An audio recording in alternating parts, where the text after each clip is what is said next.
हमने वो इलेक्शन जो जीता है उसका पूरा संबड़ियाल गवाह है।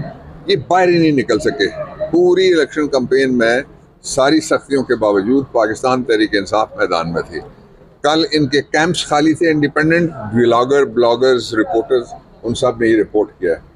हमारे कैंप शाम तक भरे हुए थे। इनकी जितनी भी पॉपुलैरिटी है वो पंजाब के थाने के SHO से शुरू होती है और इलेक्शन कमीशन के RO तक जाती है।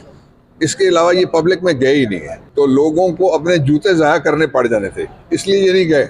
फिर वो आजकल महंगाई है, जूते बड़े महंगे हो गए। एक दूसरा ये है कि पाकिस्तान के लोगों ने इमरान खान के हक में कल फिर एक रेफरेंडम किया है और उस रेफरेंडम के ज़रिए से वो सारा गासिब निज़ाम जो ये कहता है कि इमरान खान अनपॉपुलर है और वो पॉपुलर हो गए, वो सारे के सारे मंजी थले घुस गए, दूसरे लफ्ज़ों में गायब हो गए पब्लिक में से।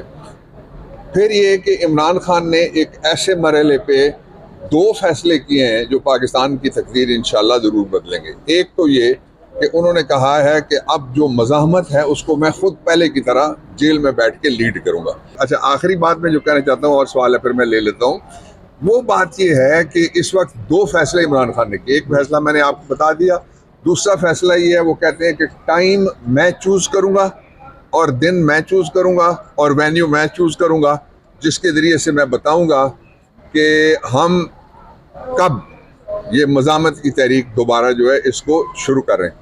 अच्छा, इसके अलावा जो इमरान खान ने कहा वो भी वर्कर्स के और पाकिस्तानियों के दिल की आवाज़ है कि जो कोई विकेट के दोनों तरफ खेलेगा उसके लिए कहा कि डट जाओ या हट जाओ। इमरान खान डटा हुआ है, पूरी कौम उसके साथ डटी हुई है। PTI का वर्कर जो मर्जी हो जाए नहीं टूट सकता।